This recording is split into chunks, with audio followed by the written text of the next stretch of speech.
And we are back, Pewter Power. I'm Mike Dean. He's Football Joe. And now we're going to go straight into the Falcons. Woo! It's going to be a tough game. This is the game for Tampa this season. As far as I'm concerned, this game, this week. You're calling it at the third week?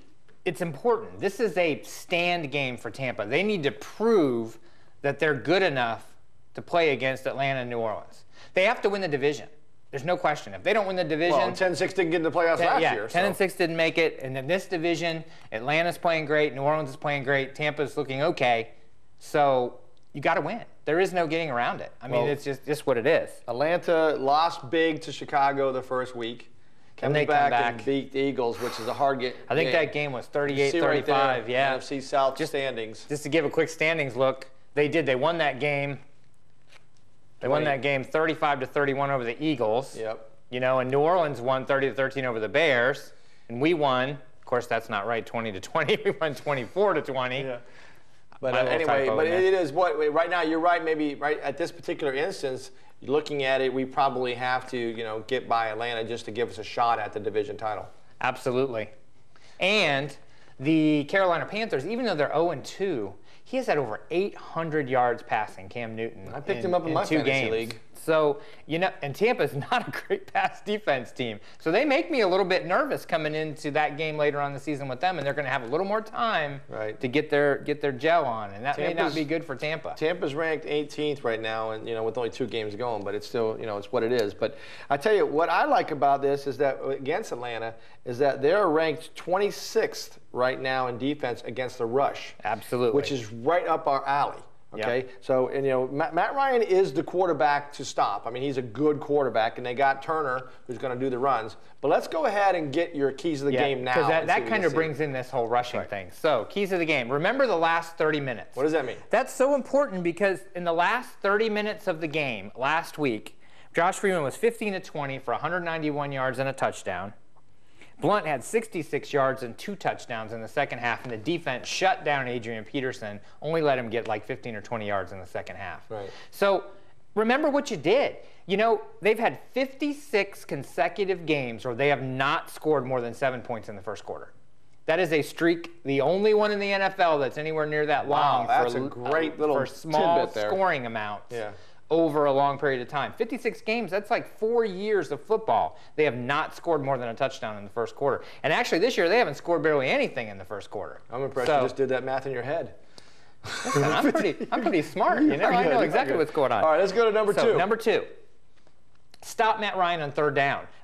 Let him move the ball on first and second down. Third down's the most important for Matt Ryan. Let's go back to last week. Matt Ryan was 17-28, 195 yards, 4 touchdowns, but he threw 2 interceptions. Now, he was they were 6 of 13 on third down. He was 14 of 20 passing for first downs.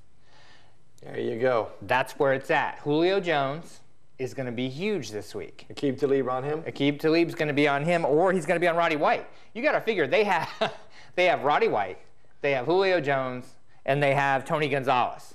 They have 3 of the largest pass-catching receivers in the NFL. Yeah, all 3 of them are over 6 foot, 6'3", 6'5". And what's our cornerbacks? 5'10", 5'2", 5'3". No. 5'2". They're Smurfs. No, they're a little bigger than that. So that's going to be hugely important for them this week to keep him in long third downs. He has to be more than 3rd and 6 on an average. Okay. If they're at 3rd and 1 or 2, they're going to tear Tampa apart, and we need to keep them from doing that. All right, let's go to number 3. Third key of the game.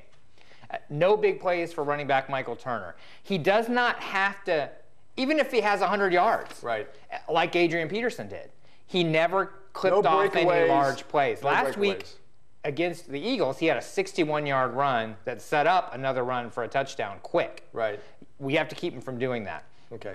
Now, the Eagles are a little different. If you watch that game at all, anybody that watches football really closely, the Eagles play a weird defensive line where the 2 defensive ends are way to the outside. I mean, they're way out. They're good 5 feet each side outside, and they bull rush in and force the running back to the middle. But that allows them to run, but not pass as well. Well, that was because I think one of the reasons because of that, to keep Michael Vick exactly from rolling out. That's what I was trying to say. And he still got around him. Right. So, but I mean, that was the point. But that is their standard defense. So Tampa's going to have a huge amount of running room for LeGarrette Blount up the middle against this team. They're still going to have that availability because Atlanta is not good up the middle, and they're not good on the flank on the to the right. They're very poor on the right side. So it's the keys of the game. I think one of the keys also is going to be field position on this because their punter, who we got their punter from our punter from Atlanta. Their new punter is Matt Bosher, 7 punts, averaging 35 yards a punt.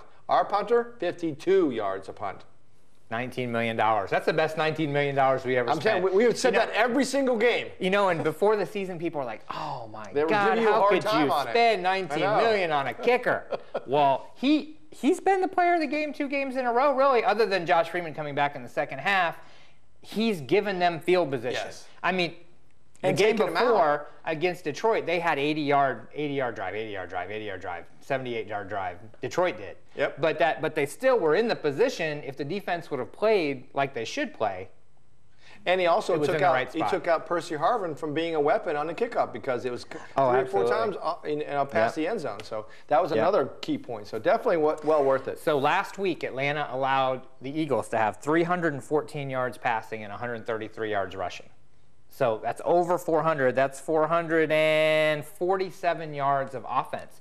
Tampa may not be the Eagles offense, but they have the offense to put 300 to 350 yards on the board and put 25 to 30 points. They really do. And last year, I'm going back, we lost to Atlanta, 21-27 at Atlanta, which we were winning the game.